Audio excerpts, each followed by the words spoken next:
So the first question is, what comment of 80s promotes you the most? Or got your attention, made you feel angry, curious, understood, or protected, annoyed? Anyways, another way of saying what like jumped out at you? I think right off the bat, for me, I was raised with Jesus was scandalous and blasphemous. Ooh. It's just a blast in the face of when you think about it, it's Yeah. really rebel. Yeah. If you look up like funny Jesus pics, like it says like funny Jesus, and he's like, so right, it's not that. No. Yeah. Yeah. The idea of mix and match theology. I mean, we kind of are all doing it, but actually putting a name to it. Yeah. Oh wow, yeah. Yeah. That's exactly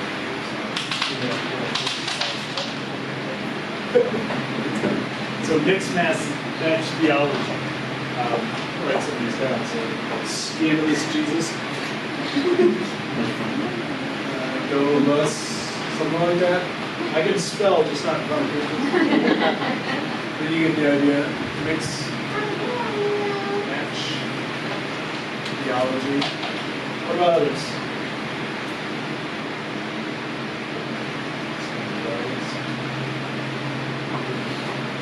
Gotta wonder if we replaced all the Bible with just New Testament Bible. New Testament Bibles.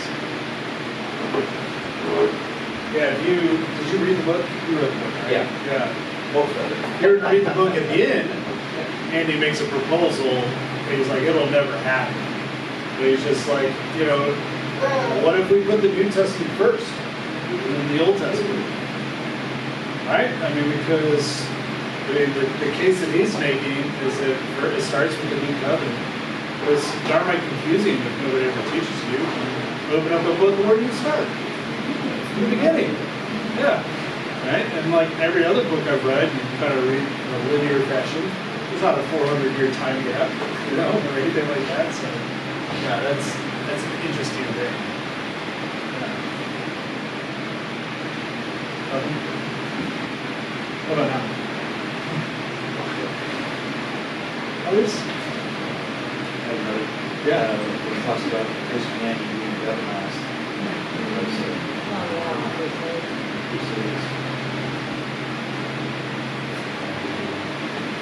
Yeah.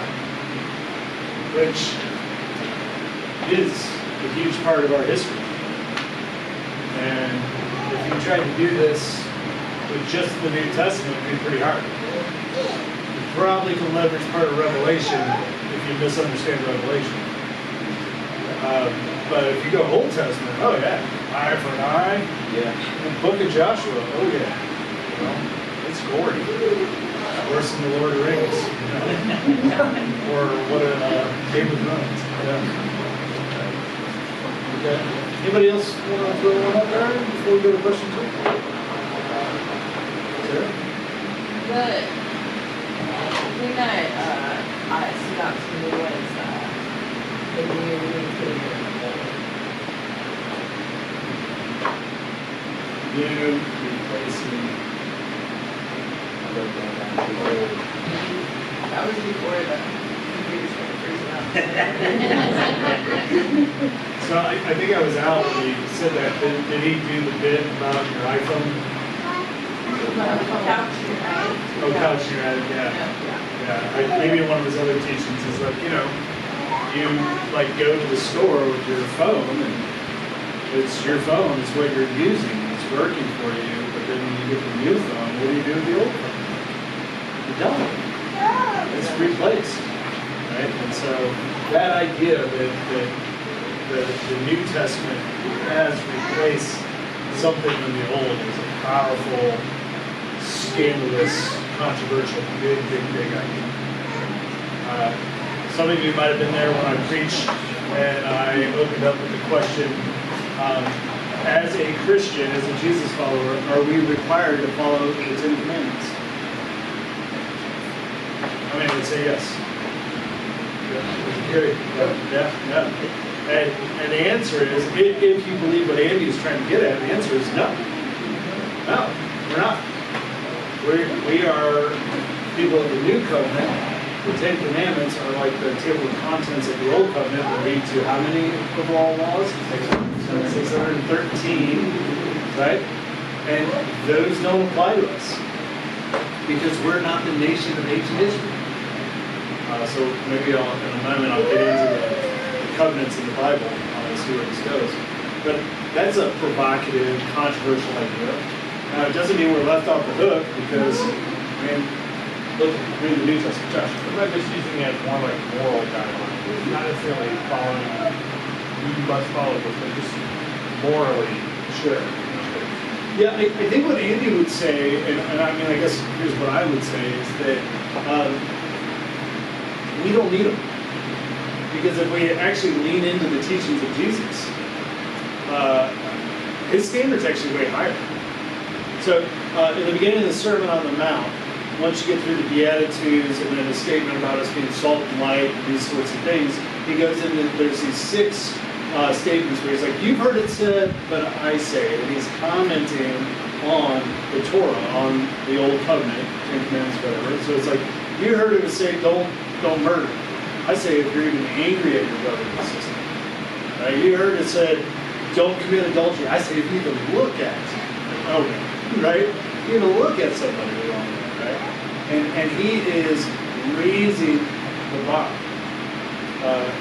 In a sermon series Andy did that is not part of this, but he talks about how Jesus raises the bar so high that none of us can reach it, and then raises the level of forgiveness so that we're all in, right? And so that repentant heart and that trusting in God's grace, that becomes the pathway, the narrow gate.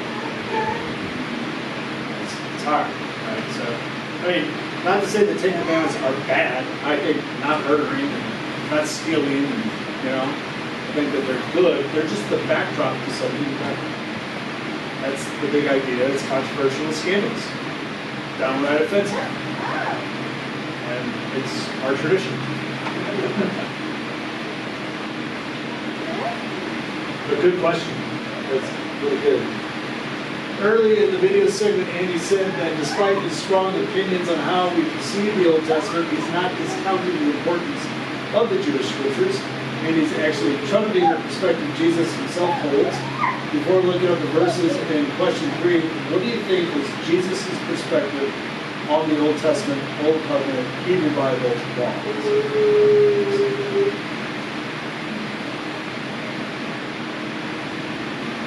Any ideas? Pretty much finished. It's been replaced. Yeah. Anybody else? Why did you kind of say it's kind of building on, so the foundation's there, it's building on top of that. Yeah. Hard to do. Yeah. There's let's see what I can do this without messing everything up. I want to take us on a little quick ride to Matthew chapter 6, or actually we're going to go to chapter 5. Sorry that it's like that.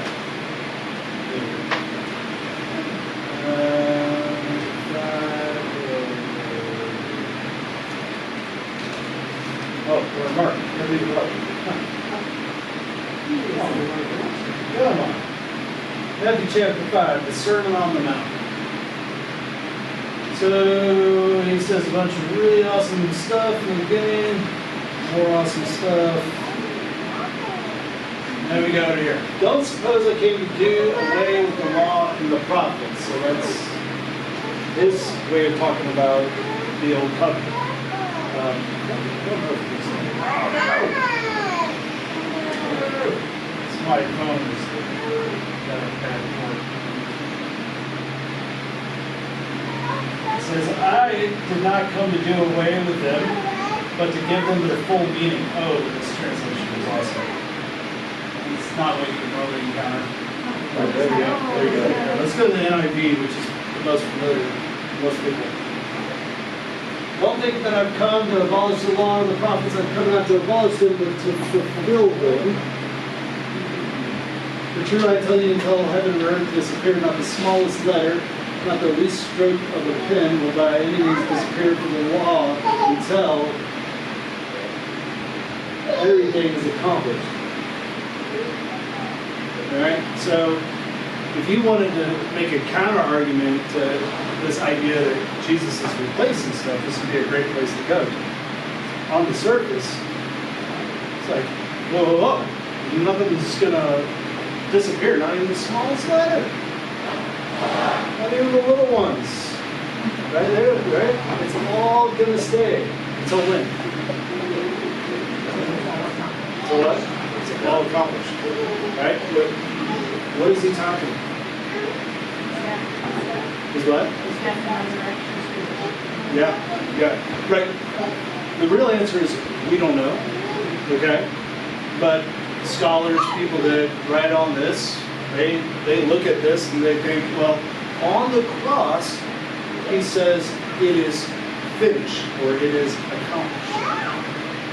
And the idea is that on the cross you have the Old Testament and the New Testament. This is like the hinge by which these two things hang. And so this, in that moment, that's when the covenant began. Or you could say when he had the Passover meal, and he reinterprets it in light of his own life and death. And he announces, this is the cup of the what? The new covenant. Which, for my first 38 years of life, every time I heard that, it just went right over my head. What? Is it really going to be wine or is it grape juice? Like, that's what I'm thinking about. No clue that what was being said was saying that something's been replaced. Something different is happening. So this coming Sunday, when you take communion, you're saying this law, try harder, earn your way in approach to God's favor and to being okay. But that's been replaced. That's bold and hard. Because what it does is it means that your control in all this is over. It attacks something that all of us struggle with if we look at it from a psychological point of view of our ego. This is a huge attack on the ego. Because in a sense, you know what I'd rather have? Give me a set of rules, let me knock them out, and then I'm 100% sure I'm in. Because I earned it. Right? And that's the way much of the world works. So to make this change, as fluffy as it sounds, and the good news of it, there's something hard about it, something difficult about it. And it has to do with your ego, and it has to do with the fact that you want to be in control of this thing. And what Jesus is teaching us is to trust and submit to the goodness of God, even in the difficult moments, especially in the difficult moments. And that somehow there's a peace and strength. That's a earth-moving idea for me. I don't know about you. It changes everything. So, a little bit more of that.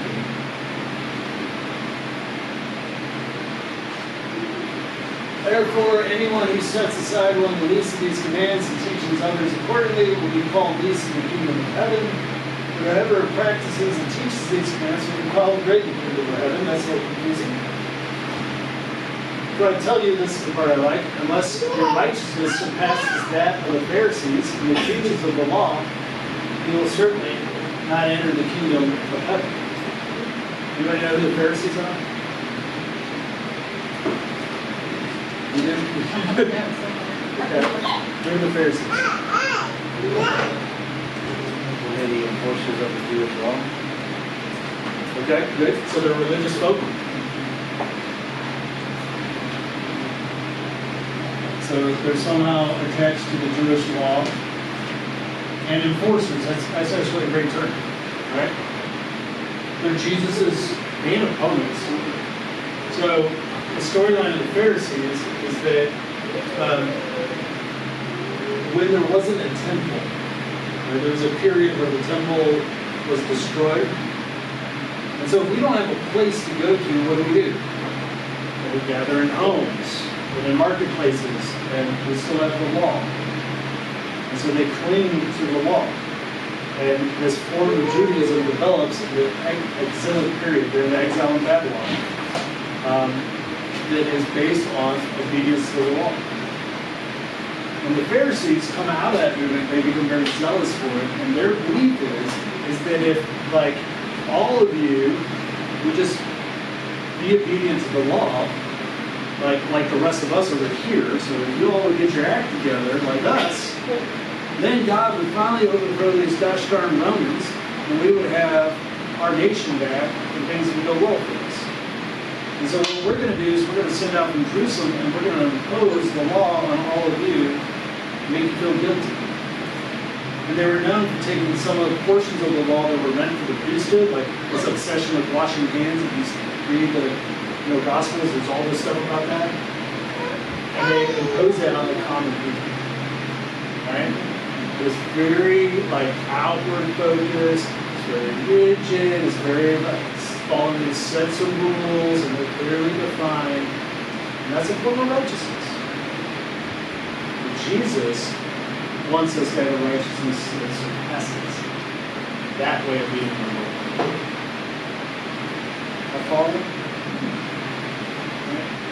And I could totally hijack Andy's lesson and go on to how these next 6 sections show us what this righteousness looks like. Right? We'll just do one real quick. Somebody want to read that? You have heard that it was said to be the people long ago, "You shall not murder, and anyone who murders will be subject to judgment." But I tell you that anyone who is angry with his brother or sister will be subject to judgment. Again, anyone who says to a brother or sister, "Raka," It's like you fool. is answerable to the court. And anyone who says, "You fool," will be in danger of the fire of hell. So there's this way in which you can not murder, right? That's good. But what causes you to murder someone? Well, I get angry sometimes, but I haven't murdered anybody or even gotten close this year.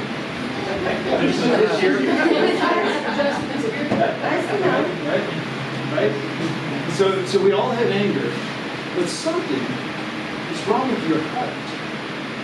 Right? Something has seriously gone wrong with your heart for you to get to the point of being angry. So what if we focus on the condition of your heart and try to keep it healthy enough so that you're not even saying, "You fool," raka, whatever that means. I think it means you fool.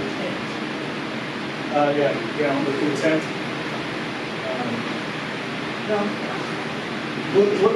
What if we could deal with that? That's a righteousness thing greater than just simply not hurting. Right? You can be better than avoiding murder.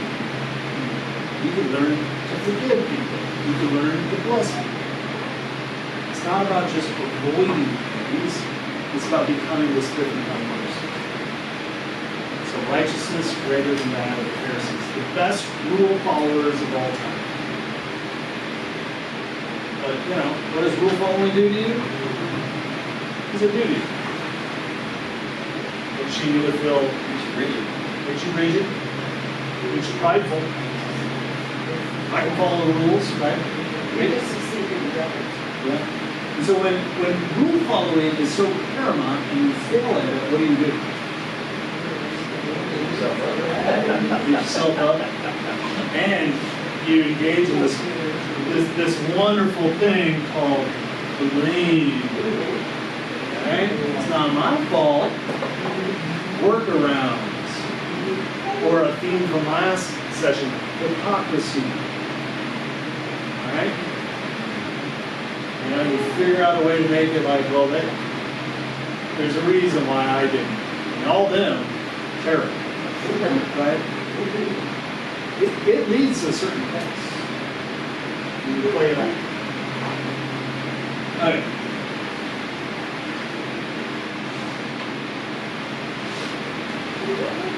Does anybody have a Bible app on their phone? Can we read some of these? You want to do Jeremiah 31?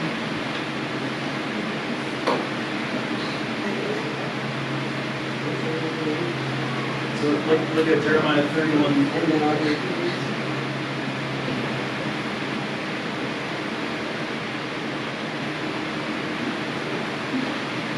I know what you're going to ask.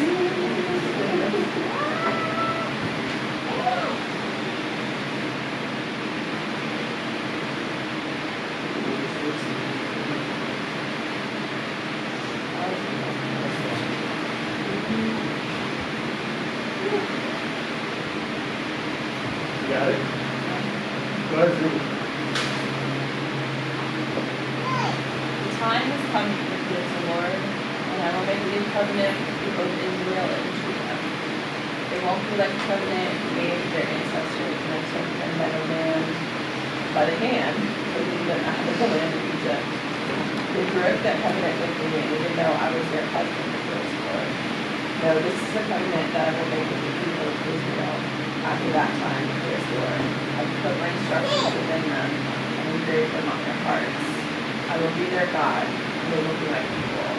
They will no longer need to teach each other to say the Lord, because they will all know me. Do not the least of them to the greatest, declares the Lord, for I will forgive their wrongdoing and never again remember their sins. Let's go to Hebrews. It's the verses for that.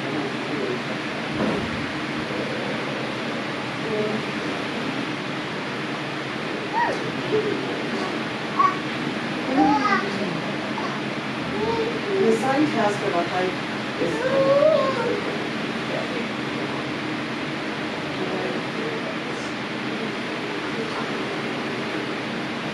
assigned task of a high priest is to offer both gifts and sacrifices, but it's no different with the priesthood of Jesus. If he were limited to earth, he wouldn't even be a priest. We wouldn't need him since there are plenty of priests who offer the gifts designated in the law. These priests provide only a hint of what goes on in the true sanctuary of heaven, which Moses caught a glimpse of as he was about to set up the 10th shrine. It was then that God said, "Be careful to do it exactly as you saw it on the mountain." But Jesus' priestly work far surpasses what these other priests do, since he's working from a far better plan. If the first plan, the old covenant, had worked out, the second wouldn't have been needed. But we know the first was found wanting because God said, "Heads up, the days are coming when I'll set up a new plan for dealing with Israel and Judah. I'll throw out the old plan I set up with their ancestors when I led them out of the hand of Egypt. They didn't keep their part of the bargain, so I looked away and let it go. This new plan I'm making with Israel isn't going to be written on paper, isn't going to be chiseled in stone. This time I'm writing out the plan in them, carving it on the lining of their hearts. I'll be their God, they'll be my people. They won't go to school to learn about me or buy a book called God in 5 Easy Lessons. They'll all get to know me firsthand." Sherry's reading the Message translation of that. It's awesome. Well, let's start with those two. What you hear from these scriptures? Anything stick out?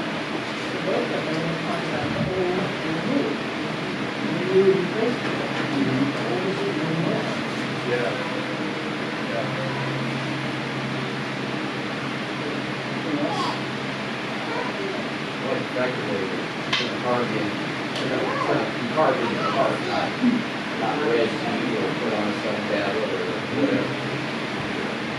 What does that say to you? If God's law, it used to be on like something concrete, but now it's where? It's on your heart. So what does that tell us? Prepare your heart. Prepare your heart, yeah. What else? What else? Became part of all. So it's like in you already. Yeah. Yeah. Right? Like, take care of your heart. It's in you. Listen to your heart. I mean, it's this affirmation. I mean, some people, who are like not churchgoers and aren't religious, and they're like, hey, I hear something. I have a moral compass, and I think our response should be like, yeah. God's written His law in your heart. And you might not call it that. You might not recognize it as that. That's what is heaven. Or this other idea that Jesus develops a tongue called the Holy Spirit. Right? Which he talks about. He says, look, the Holy Spirit's coming. And this is from John 13. He says, it's going to remind you of everything I've taught you. And it's going to teach you everything else you need to know. Because there's some things I haven't addressed that you're going to need to know about. There's some things like the internet, right? Air travel that haven't been, there's things. And so there's this Holy Spirit, and it's going to remind you of the things I taught you. Don't forget what I taught you. But it's going to also teach you everything else you need to know. It's in you. It's written on your heart. You need to learn to trust that. You need to learn to discern between that and a theme that I've been going with, and I will continue this Sunday, the accuser, who's in your ear telling you all sorts of stuff that's really just meant to destroy you. The accuser doesn't care which direction he takes you. He just wants to take you down. Knock you out. Right? What else? Both Jeremiah and Hebrews both talks about like the highest of influence. Like the irresistible. Yeah. Saying we're not. Yeah. Yeah. And how is that good for the Holy Spirit?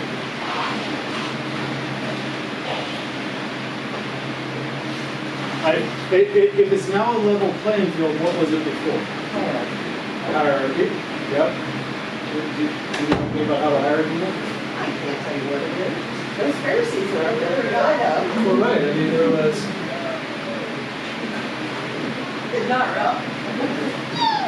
I mean, there's this sense of like concentric circles. Okay? So within the like worldview, so there's kind of two ways to look at this. One is geographical, right? Even though, as we heard last week, that God was never in a specific location, he was a mobile God, right? But in the ancient worldview, the idea was, you first have Israel, so the actual territory of Israel, that's holy. Even holier is Jerusalem. And even holier than that is, any guesses? Temple. Very good. And even holier than that is, wait for it, the holiest of holies.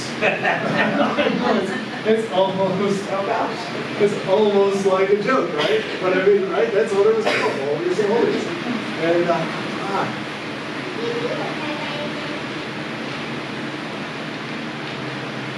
you're gonna come back to this. So you had that, right? And then you had a hierarchy, which was like the high priest, who's the only guy that gets to go into the holiest of holies one time a year, and it was so dangerous to go in there, they tied a rope around you in case you got struck dead because you did something wrong. No kidding, right? That's not actually in the Bible, but it's in the later like midrash on the text when we see the Jewish tradition. Then you get the priests. right? And then you get, there's probably other layers in here, maybe Pharisees would throw themselves in here. And then you get just somebody who's an Israelite. And then big line, and you get the Gentiles, which is who? Us. Everyone else, right? Right? So it's the old covenant was about a specific group of people. Specific. I watched something recently that the idea of race wasn't really an idea back then. We talked about it, so I don't know. I just watched that carefully. But it's like a race of people, or this distinctive group, and they were exclusionary. And they looked down on those that weren't them. I mean, not all of them, but that was a thing, right? When you're told that you're special because of the group you've been born into, I mean, we know that, right? In modern day racism, it's like, well, It's like a class system. yeah, it was definitely, right? And there was, they wouldn't be what with these people? Would eat with them, would go in their homes, with their friends. This is pretty extreme stuff, and people still have this mentality today, don't they? Right? Is it a good thing or a bad thing? Right? Do we associate it with God or with something else? Right? Although those that hold that viewpoint, what do? They say, well, it's backed up by God, right? I mean, we all make the theological claim. Come on, don't go out on me. Yay. It will not be like the covenant I made with our ancestors. This is Old Testament, by the way, right? This is Prophet Jeremiah. Right? The storyline is they got the Old Covenant. How well did they do? Did they do good or bad? And the whole, it goes back, right? Solomon with 700 wives, temple, all that, right? It goes back. It's this long history. And so, did the Old Covenant work out? On the end, it was like a failure. Now, Christians would come along and Jesus said actually it wasn't a failure, it was always pointing to something. But, in isolation, it didn't seem to work. And so, we're going to try a new text. And look, he led them by hand out of Egypt. It's not like God was just like throwing rules around without any context. He did something. But because they broke my covenant, though I was husband to them, declares the Lord, this covenant I will make with the people of Israel after that time. I will put my law in their minds and write it on their hearts. Now, we got a problem here. It's made with who? Yeah. So there's still this sense that it might be this ethnic or whatever the specific group. Later we get the bit about how it's going to be, everybody's going to be equal, but that would be one way to read it. Okay, it's not how I'm reading it, but it would be equal in this group.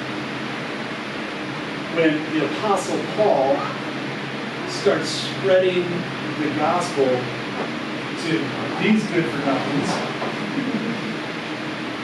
how do you think it goes? Is there a little tension? Yeah. Even the Jesus followers, the Jewish Jesus followers, they're a little freaked out.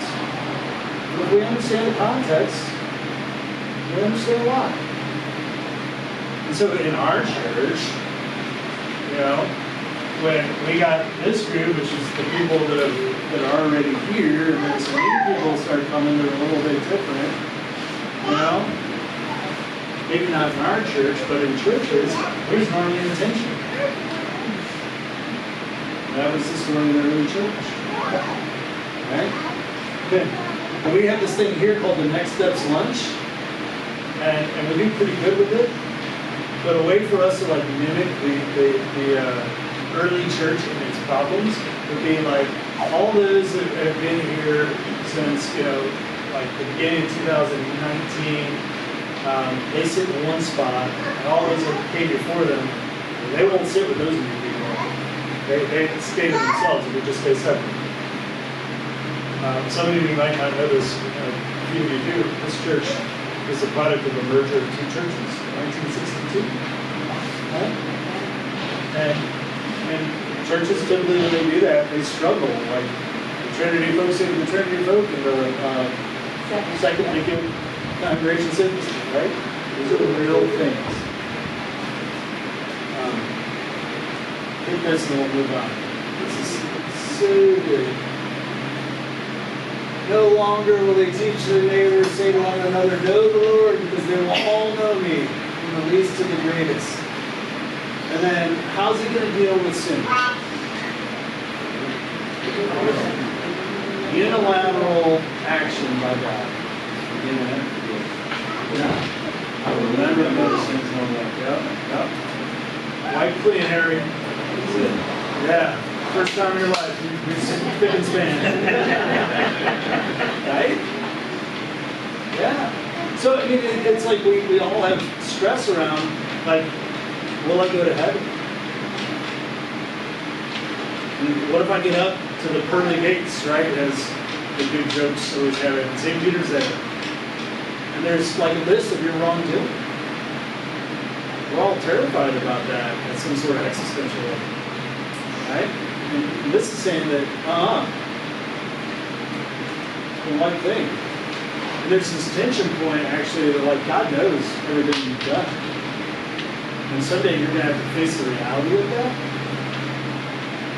But when you think that you're going to be banished into hell, the door to heaven is open.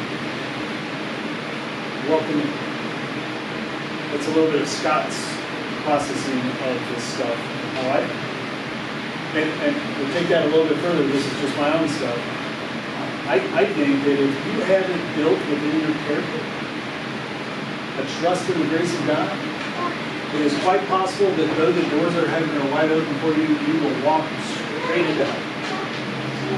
Because you can't believe that in light of what I just had to see about my life, the many times I failed to feed people who were starving and all this, I just can't believe that anybody would let me in. I'm so ashamed. So broken. Right? And we know.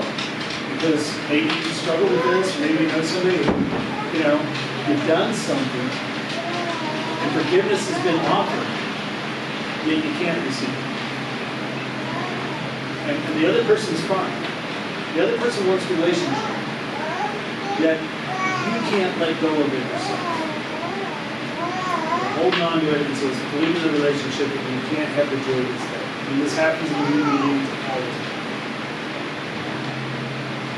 So, what are we doing in this earthly life? I think partly we're building deep-seated trust in the grace of God. And we can talk about how you actually build that some other time. It's really important.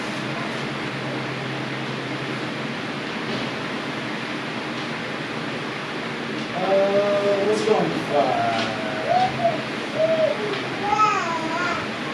The idea of something new can elicit strong emotions in a person. Take a moment to jot down the primary emotion you feel when you read each phrase below. Once everyone's done, share a few examples from the group. Well, we're not going to do the write down thing, but let's throw these up here. And if you've written them down, let's do this a little bit. What's an emotion somebody feels when they hear new season? Excited. Yeah, I was gonna say if that is referring to like the seasons as in spring, summer, fall, and winter, excitement. If it's referring to a new season of your life, that is a whole different conversation. How might you feel if it's a new season of life? I mean, if it's a new season where you're like a brand new parent, and that might be joyful and nervous and exciting and exhausting and all those wonderful things. If it's a new season of retirement or a new season of illness where it's a chronic illness that is not going to go away, and sadness and depression and stress and fear. New job. Nervous. Nervous? Terrified. I actually just went through this. You just got a new job and you're in a new season? Yeah. Yeah. So I worked at a school for the last 8 years. And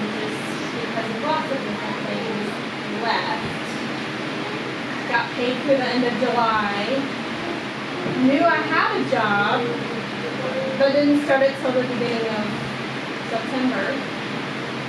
Not getting paid till the middle of October. So there's been I would say a lot of change, a lot of trust, a lot of stuff. But also I feel like it's kind of strengthened our relationship with God and our trust in Him, and because it's one of those things we know that this happens, but I think sometimes it happens you're like, thanks God, but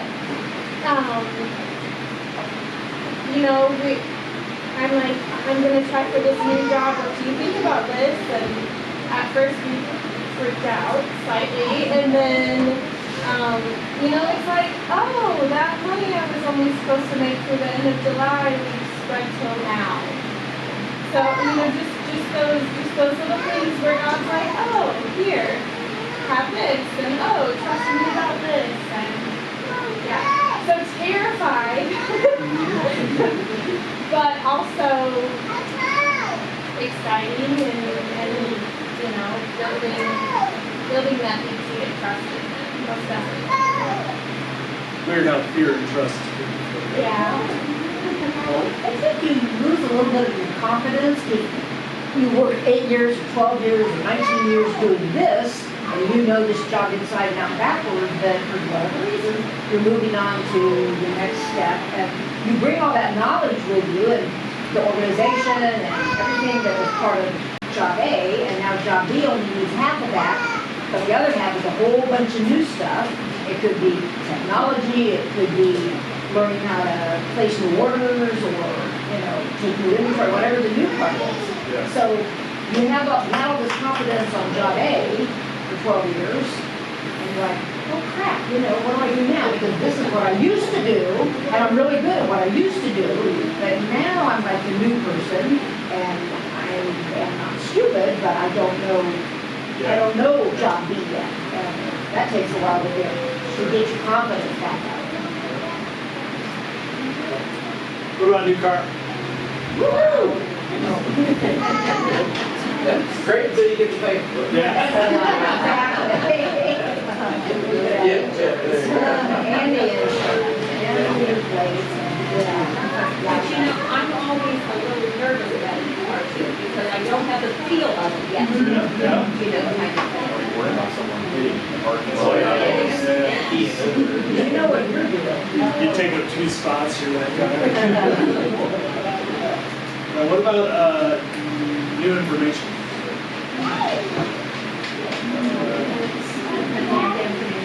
That's right. Yeah, it's a wide array of good, challenging, scary. Yeah. So we have some angst and fear around these things like this. We're talking emotions, right? Takes you out of the process.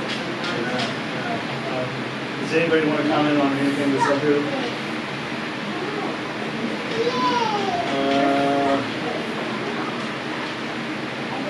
How about Wardrobe, yes, please.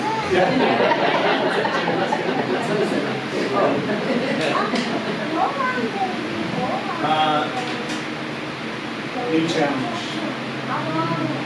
Emotions. Sad, happy, what? Fear. Yeah, a lot of fear. Yeah. I think you can be fearful, but if you decide to just take the bull by the horn, you can be excited. Yeah. I'm saying just, you can be fearful of it, but once you get into it, just, give it all you got. You can take something that's fearful and make it exciting. Something you look forward to. I think it depends on whether it's a new challenge that you've invited into your life versus a new challenge that has been forced into your life. Right, I was looking at it as something you choose. Yeah. But if it's thrust on you,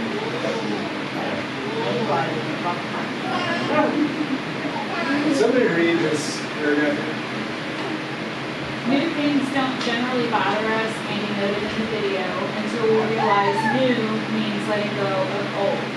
Give an example from the list above of a new thing not exactly being a welcome change because it would mean letting go of the old. Share your thoughts with me. Letting go. probably do have it. You have it? Yeah. They were ready to go and bring anything new, like, I'm trying to watch my diet and exercise more. And not easy. Not easy to break that thing out. Yeah. I've been trying to get up super early, which means going back to work Can't do it. way earlier. You're a better man than me. I'm not saying I'm doing it. Morning. I've gotten like 2 out of like 20. Imagine, it just have more water. Maybe not 8 bottles a day, but maybe have 1 a day, and then next week try to go to 2 a day. Take it a little slower. Add vegetables once a week if you can. Come on. Come on, waste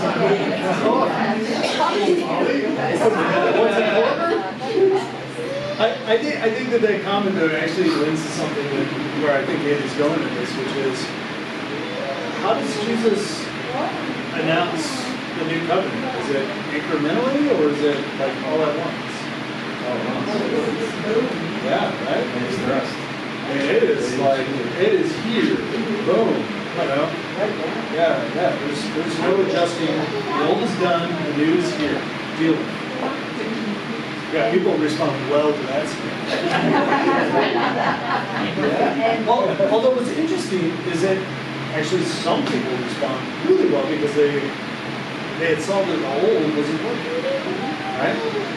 But then others, for whom it was working at some level, like, well, these folks, the Pharisees and whatever, the Pharisees, they have standing in their community because they're pushing the old system. And it worked for them. At least gave them some status. So it is an interesting dynamic. Some people were like so glad to hear Jesus. In fact, what they said was like, here's somebody that actually teaches with some authority. Because these guys walk around like they have all sorts of authority, but something just feels hollow about it. Something feels like it doesn't work. Something feels like it's out of touch in practice. Right? So there.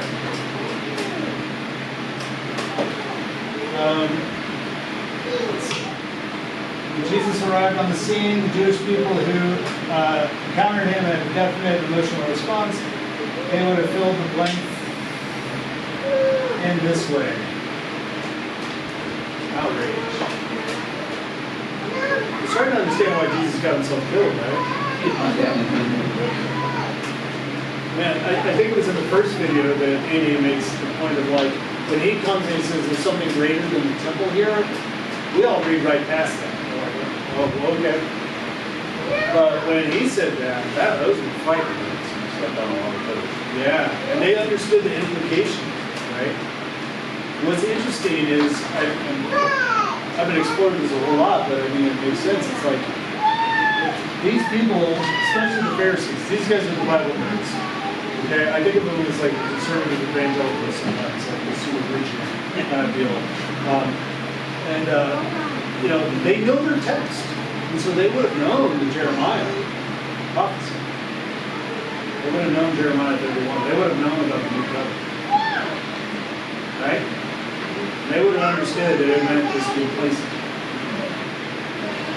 And I think that their mindset would have been, the new covenant will come when we have fulfilled the old covenant. And the way we fulfill that is that this side of the room gets their act together and finally starts obeying all the rules. Like, that's good people over here.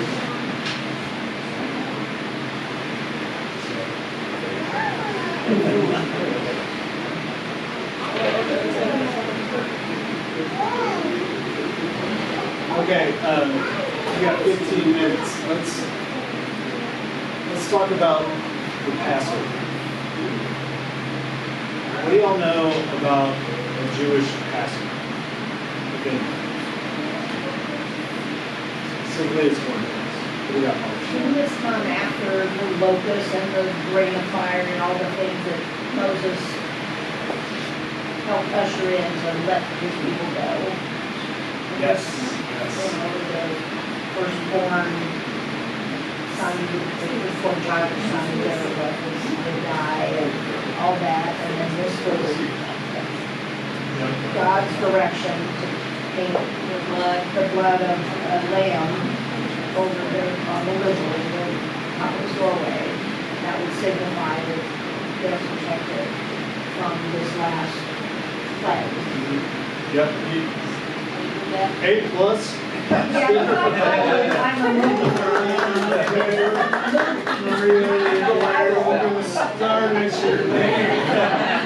Or what you put up on the video screen. Nerd alert! Our resident nerd. All right. Nerd over there. That's so good. Right. So did you all what Pauline was saying? Right. We have basic storyline. Okay. Oh, this is good because I almost forgot about this. Abraham. So this is covenant number 1. Okay? Right? We talked about that a little bit last week. This starts in Genesis 12. And God finds this random guy. We don't know anything about him. And he's like, I want you to leave your homeland. Nobody does that, by the way. There's no highways. There's no moving companies. Okay? You leave your homeland, which makes you super vulnerable, because there's no, like, armies or police or international law. Leave your homeland, and I'm going to make you this great nation. Right? The drama is that he's old and his wife's old, and all this stuff unfolds, but it's his promise. And he's faithful. There's this horrible thing that happens, but he's faithful. And so that's covenant number 1. And then he actually turns into this nation of Israel, and they end up in the land of Egypt because there's a famine. Anybody ever see Joseph in the Technicolor Dream of the Plague? That great storyline. That's how they get there. This is the story of Joseph. And so then they are there for 400 years.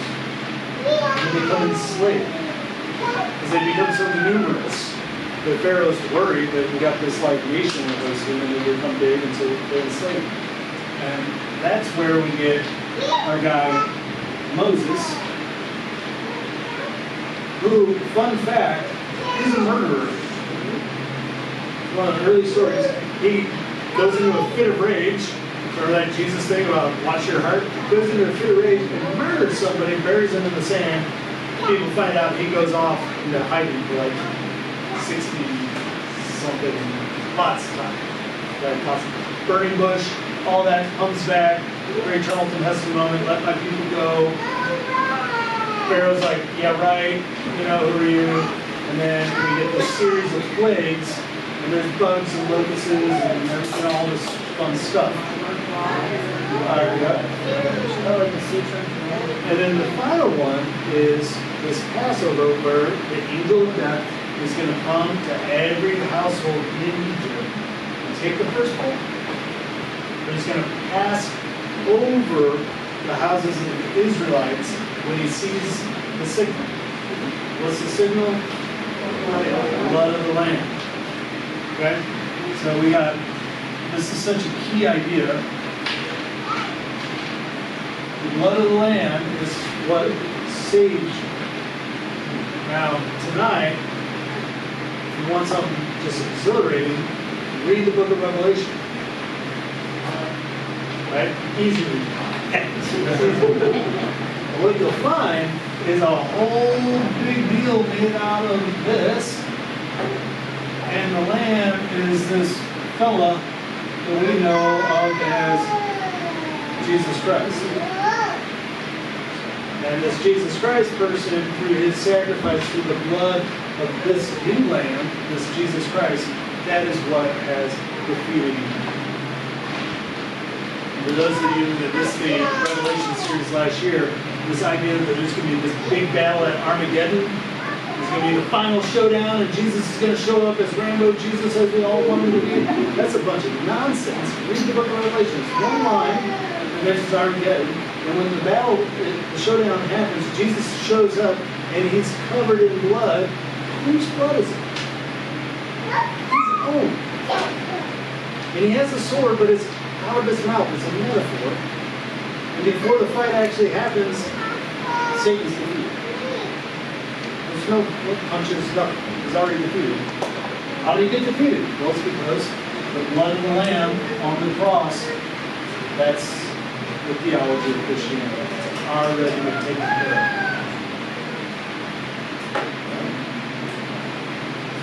So that Left Behind series stuff is super popular, whatever.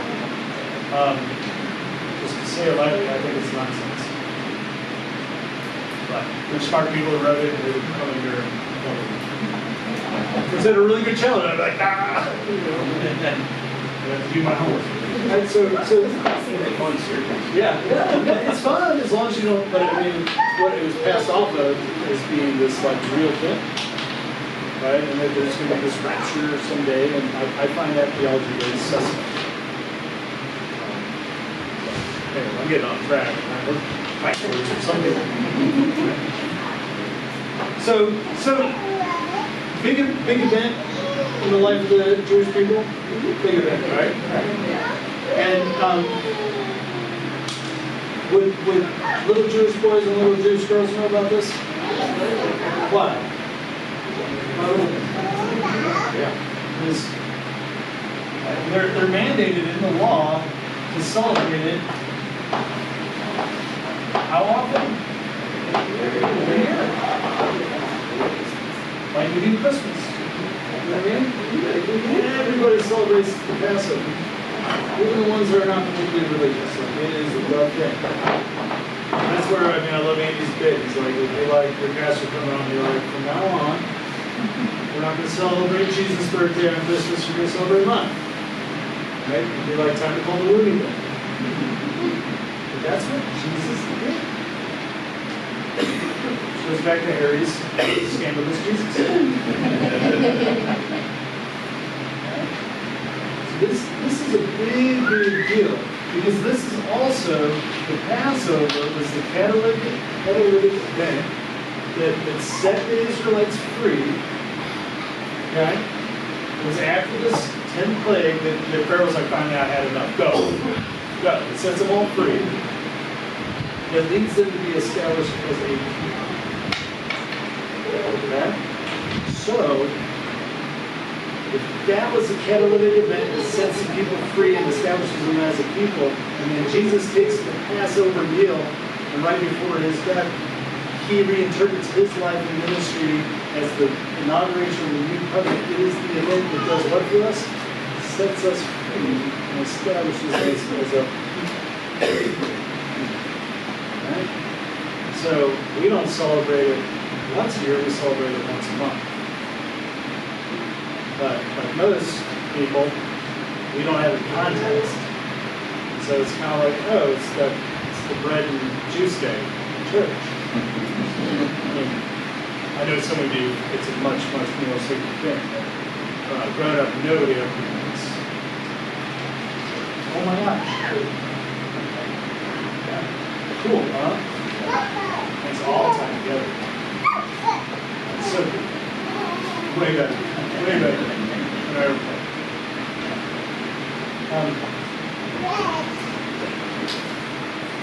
Any concluding thoughts?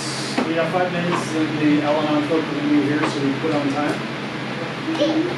Anybody got anything swirling around that if you just want to offer up to the group? Question? Maybe we have to deal with it next time. I just want to pause. I had an old friend that, I don't know if you guys have ever heard this before, but I thought it was really cool. This is like not even related to this at all, but she once told me that there's an acronym she used for the Bible, basic information before leaving Earth. I thought that was pretty cool. Yeah. It's good, right? Because the storyline is trying to make a claim about the nature of what it means to be a human being. What's going to give us true joy, sense of security, and fulfillment, right? It's the basic information.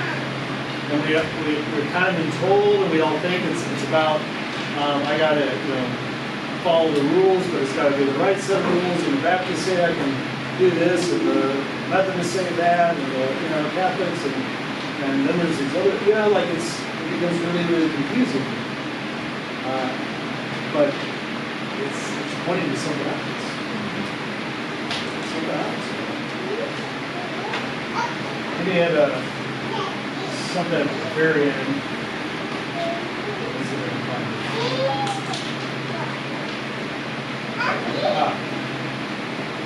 You want to read that out loud for the group real quick? As long as we cling to the old Jesus came to replace, we will never fully appreciate, experience, or even recognize the new he came to put in place.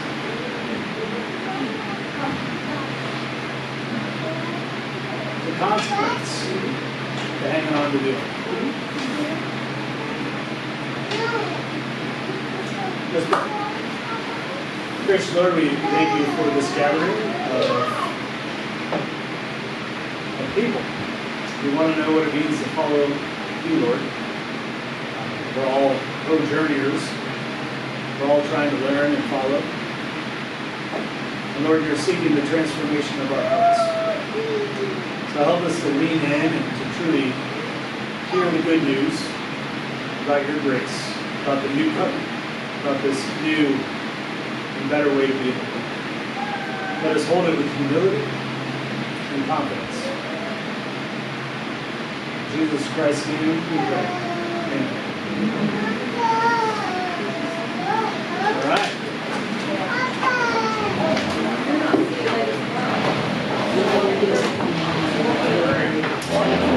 Thank you, everyone.